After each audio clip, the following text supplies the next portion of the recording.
Imagine, just for a second, that you've worked your entire life to build a savings account. You played by the rules.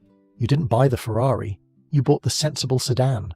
You put your money in the safest bank in town, the one with the marble pillars and the armed guards. You trust them implicitly. Now imagine you get into an argument with the bank manager. Maybe you disagree on politics. Maybe you park in his spot. Maybe you just look at him wrong. You wake up the next morning, reach for your phone to check your balance, and it's zero. Not because you spent it, not because a hacker stole it, but because the bank manager simply decided you don't get access to your own money anymore. He froze it. He deleted your admin privileges to your life's work. Now, zoom out. Stop imagining you're a person. Imagine you are a country. Imagine you are China. Imagine you are Brazil. Imagine you are Saudi Arabia. For decades, the global economy has been running on a single operating system, the US dollar. It's the safe bank. It's where you park your nation's wealth if you want it to be secure. But recently, the bank manager has started locking the doors. We are watching a slow-motion divorce of epic proportions. The BRICS alliance, Brazil, Russia, India, China, South Africa, and their new friends, are quietly, methodically, and ruthlessly dumping US debt. They are selling the very thing that holds the American economy together, and they are buying the only asset that has no off switch: gold. Why are they doing it? Is it revenge? Is it survival? Or do they know something about the American economy that most US citizens are too distracted to see? Buckle up. We're about to dive into the most dangerous financial war of the 21st century. If you're new here, we talk about money, power, and how the world actually works, not how the news tells you it works. Today we're talking about the BRICS revolt. You've seen the headlines. China sells Treasury bonds. Central banks buy record amounts of gold. But the mainstream media usually frames this as just normal market fluctuation. Let me be clear, there is nothing normal about this. We are seeing a structural shift in the plumbing of the global financial system. To understand why nations are fleeing the dollar, we have to look at the dark underbelly of geopolitics and the sheer mathematical horror of the US balance sheet. I've broken this down into 6 key reasons why the world is dumping Uncle Sam's IOU notes and stacking yellow metal bars like it's the apocalypse. Let's get into it. 1. The weaponization of finance, the $300 billion wake-up call. Let's start with the smoking gun, the catalyst. The moment the music stopped and everyone looked around the room realizing they were trapped. We have to go back to February 2022. Russia invades Ukraine. Now, putting aside your personal feelings on the conflict, strictly looking at this through the cold, dead eyes of an economist, what happened next was unprecedented in modern financial history. For decades, central banks operated on a gentleman's agreement. If I buy your debt, Treasury bonds, that is a sovereign contract. It is sacrosanct. It is above politics. Even during the height of the Cold War, the financial plumbing remained mostly neutral. Money was money. But in 2022, the US and its European allies decided to press the nuclear button of finance.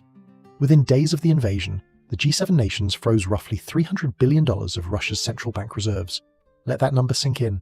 $300 billion. Imagine you have a savings account with $100,000 in it, and the bank just says, "Nah, we're holding on to this until you behave."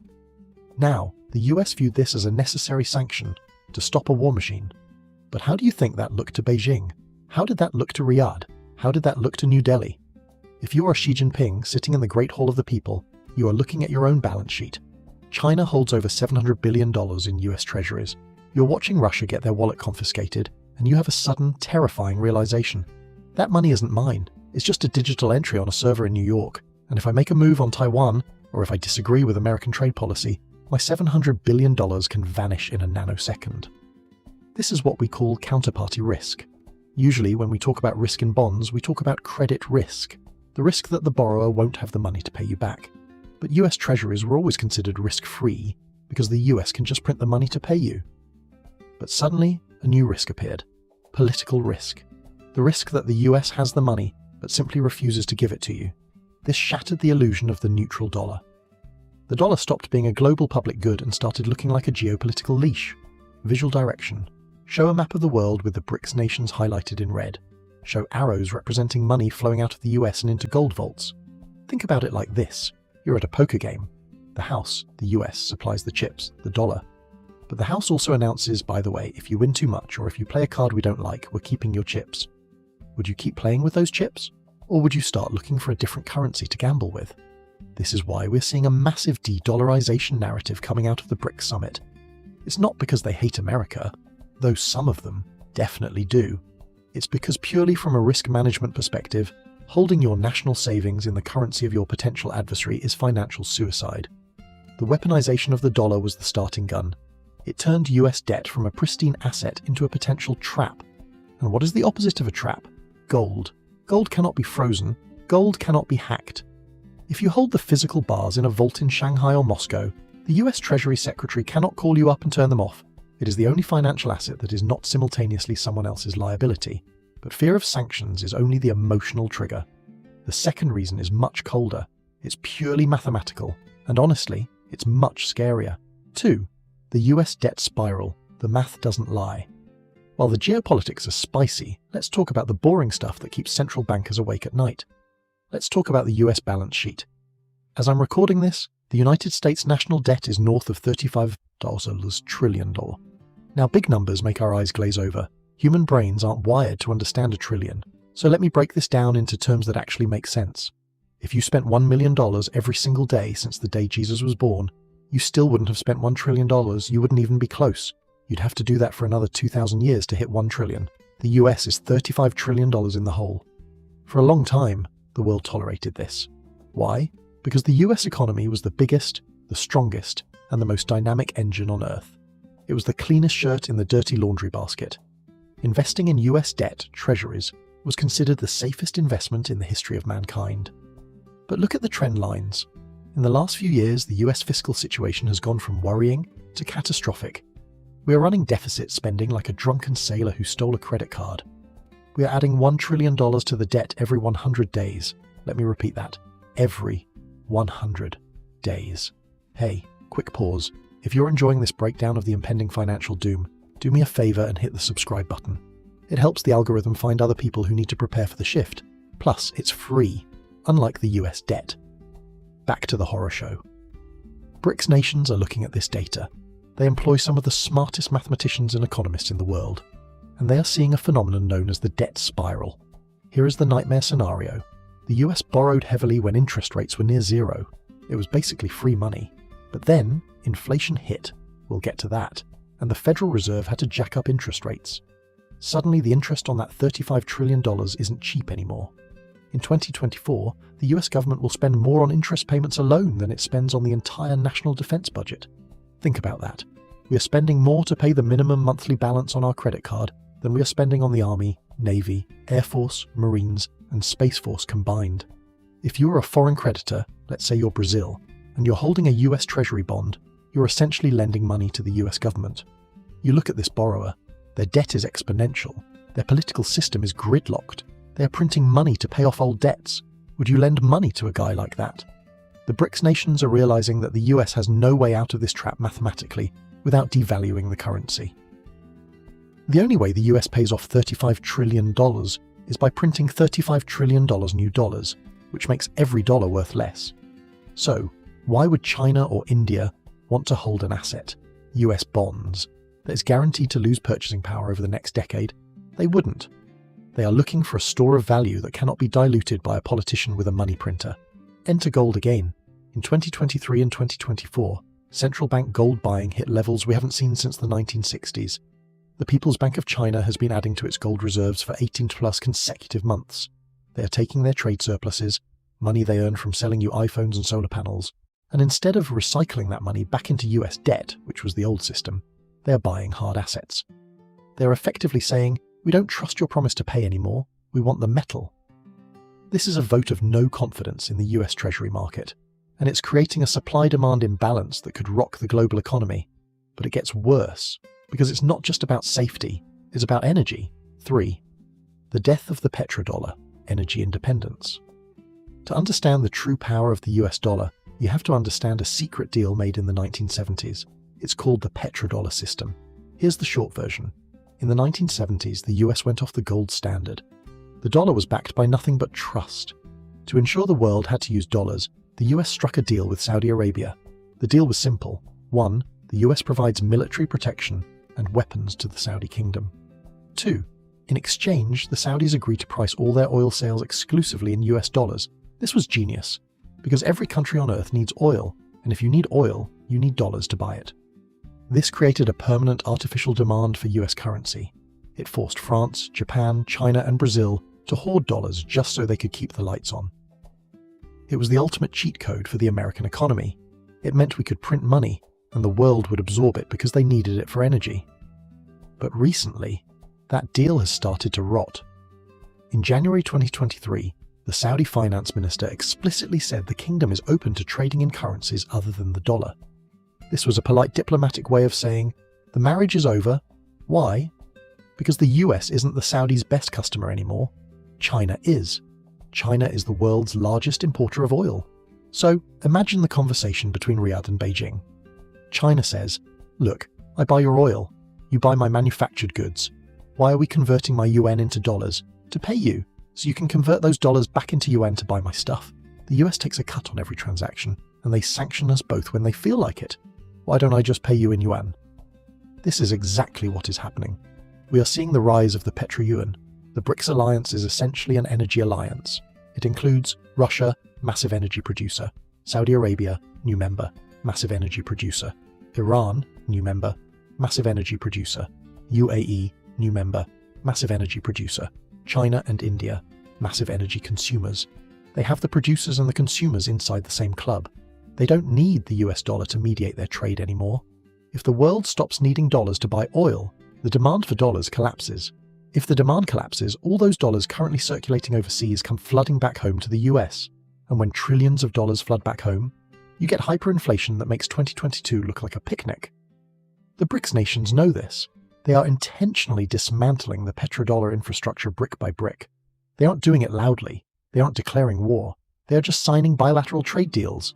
A boring press release here, a handshake there. But the aggregate effect is the end of an era.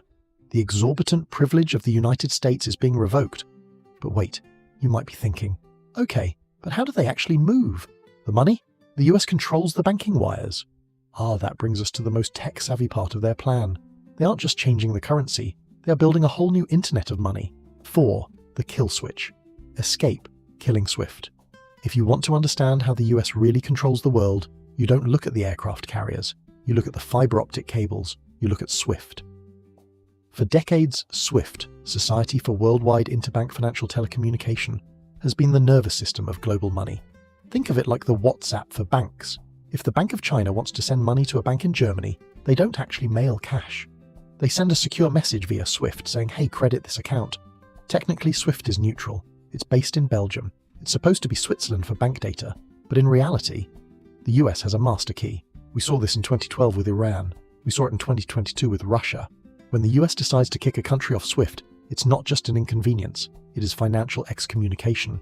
It stops trade dead in its tracks. You can't pay for medicine. You can't get paid for oil. Your economy goes dark. This is the financial kill switch, and the BRICS nations are terrified of it. They realize that building their economy on SWIFT is like building a house on land owned by a guy who hates you. So what are they doing? They are building a new internet, visual direction, show logos for SIPs, China, SPFS, Russia, and SVMs, India, rising up. Then merge them into a new digital graphic titled Mbridge. Enter Project Mbridge. This is the most boring-sounding project with the most revolutionary potential in the world right now. It is a collaboration between the Bank for International Settlements and the central banks of China, Hong Kong, Thailand, and the UAE. Here's how it works. Instead of using the slow, clunky US-monitored SWIFT system, Mbridge uses central bank digital currencies, CBDCs, on a shared blockchain ledger. I know, blockchain and CBDC are buzzwords that make people angry. But stay with me. The technology allows Thailand to pay China in digital baht, which instantly converts to digital yuan in mere seconds. No US correspondent banks, no dollar intermediary, no US oversight. It is a direct peer-to-peer tunnel for billions of dollars. If SWIFT is the highway with American police checkpoints every 5 miles, Mbridge is a hyperloop tunnel dug underneath the ground. The US can't sanction what it can't see. This infrastructure is already live in pilot phases. It's processing real transactions. Why does this matter to the dumping debt story? Because if you don't need dollars to settle the trade, you don't need to hold dollars in your reserves. Historically, central banks held dollars because they needed them for the SWIFT system. It was the lubricant. If you switch to a new engine that runs on a different fuel, you stop buying the old oil. The rise of these alternative payment rails is the technological gun to the head of the US dollar dominance. It allows the BRICS nations to trade with each other in a sanction-proof zone. And what are they trading? They aren't just swapping paper currencies, they are moving towards something backed by hard assets. 5. The unit and the return to gold, the new settlement. Let's clear up a massive misconception. You see YouTubers screaming, BRICS is releasing a new currency that will replace the dollar tomorrow, cash is trash, buy my crypto course. Stop, that's not what's happening. China and India hate each other. They have border skirmishes where soldiers beat each other with sticks. The idea that they're going to give up their national currencies, the yuan and the rupee, to use a shared BRICS euro is laughable. They value their sovereignty too much. However, they do agree on one thing. They need a neutral trade settlement unit. Think of it like poker chips at a casino. You don't spend the poker chips at the grocery store. You only use them inside the casino to settle bets between players. The BRICS alliance is discussing a unit of account, often referred to in white papers as the unit, that is pegged 40% to the value of gold and 60% to a basket of their local currencies. Why gold? Because gold is the only thing that requires zero trust. If I pay you in rubles, you have to trust the Russian economy. If you pay me in yuan, I have to trust the CCP not to devalue it. But if we settle our trade imbalance in something tied to gold, we are trusting physics. We are trusting 5,000 years of history. This is why BRICS central banks are dumping US debt and buying gold. They are preparing the collateral for this new system. Visual direction: show a graph of central bank gold purchases. The line for China goes vertical in 2023-2024. Look at the data. In 2023, China bought more gold than it has in nearly 50 years. But it's not just China. Poland, not BRICS, but watching closely, is buying gold. Singapore is buying gold. India is moving its physical gold from vaults in London back to vaults in Mumbai. That last point is crucial: repatriation. For decades, countries kept their gold in London or New York because it was safe and easy to trade. Now, they are bringing it home. Why do you take your jewellery out of the safety deposit box and bring it home? Because you're worried the bank might not let you back in, or because you're planning to wear it to a party. The BRICS nations are bringing their gold home because they plan to use it. They are rebuilding the scaffolding of a gold-backed trade system that existed before World War I. It's a back-to-the-future moment for the global economy. They are saying, we tried the fiat money experiment, we tried the Trust America experiment. It worked for a while, but now the risks are too high. We're going back to the shiny yellow metal. This creates a floor for gold prices and a ceiling for the US dollar. It means that every time the US prints $1 trillion to fund a new war or a stimulus package, the BRICS nations just use those inflated dollars to buy more physical gold, further draining the West of real resources. It is a slow-motion bleed. And the US, consumer, is the one who's going to feel the lightheadedness first. 6. The revolt of the global South. It's not just BRICS. Here is the arrogance trap that Western analysts fall into. They look at BRICS and say, oh, it's just a club of dictators and failing economies. Who cares about Russia and South Africa? They're missing the forest for the trees. BRICS is not just 5 countries anymore. In 2024 they expanded. They invited Egypt, Ethiopia, Iran, UAE, and there is a waiting list of over 30 countries wanting to join. We're talking about Thailand, Malaysia, Vietnam, Nigeria, Mexico. Yes, America's neighbour is sniffing around. This bloc represents the global South. Collectively, these nations represent the majority of the human population and the majority of the world's natural resources. They have the oil, they have the copper, they have the rare earth minerals needed for AI chips and EV batteries. They have the labour force, they have the growing middle class. For 80 years, the deal was, the West G7 makes the rules and the global South supplies the raw materials and cheap labour. The global South is now saying, we're tired of sitting at the kids' table. They see the US debt accumulating. They see the inflation exported to their countries. When the US raises interest rates, it crashes economies in Sri Lanka and Argentina. They are tired of their economic destiny being decided by a meeting in Washington, D.C. that they aren't invited to. Dumping US debt is their declaration of independence. Engagement moment. Let me know in the comments, do you blame them? If you were the leader of a developing nation and you watch the US weaponize its currency and inflate its debt, would you keep your money in dollars or would you diversify? I want to hear your take. This shift is creating a bifurcated world economy. Block A. The US and its allies, Europe, Japan, Australia, trading in dollars chuck euros. Block B. The BRICS plus nations trading in local currencies backed by gold and commodities. The problem for the US. Block B has all the stuff. You can't print oil, you can't print copper, you can't print lithium. If Block B decides they only want to sell their stuff for gold or their own currencies, the US dollar loses its superpower. The exorbitant privilege evaporates, and when that demand for dollars disappears, all those greenbacks come home. Which brings us to the final and most personal part of this story. What does this actually mean for you? Because this isn't just high-level economics. This is about the price of your groceries. This is about your 401k. This is about the future of your lifestyle. The storm is coming on shore. Let's look at the damage report. 7. The Walmart nightmare, imported inflation. Okay, let's bring this home. Let's take this geopolitical 4D chess game and put it right on your kitchen table. Most Americans have a fatal misunderstanding of why their lives are comfortable. They think it's because of American innovation or hard work, and sure, that's part of it. But the real reason you can walk into Walmart and buy a flat-screen TV for $300 or buy a t-shirt for $5 is because of the strong dollar. Because the dollar is the global reserve currency, it is artificially expensive. Because it is expensive, we can buy foreign goods from China, Vietnam, Mexico for pennies. We are essentially exporting our inflation to them, and they are exporting cheap goods to us. It's a subsidy. The world has been subsidizing the American consumer for 50 years. Now ask yourself, what happens when BRICS stops accepting dollars? If China, Brazil, and Saudi Arabia demand payment in yuan or gold or the unit, the demand for dollars crashes. When demand crashes, value crashes. Suddenly, your dollar isn't the king of the jungle anymore. It's just another fiat currency, like the peso or the lira. Here is the nightmare scenario for the American middle class: imported inflation. If the dollar loses 20% of its value against the global South's currencies, that $300 TV is now $600. That Favazlan t-shirt is now $15. The coffee beans from Brazil? Double. The avocados from Mexico? Triple. We aren't talking about the 8% inflation we saw in 2022. We are talking about a structural, permanent repricing of the American cost of living. We are talking about the end of the cheap stuff era. The BRICS strategy is to essentially stop subsidizing your lifestyle. They are saying, if you want our stuff, you have to pay the real price for it. You can't just print green paper anymore. This is the rug pull. The standard of living you're used to is based on a financial privilege that is actively being revoked.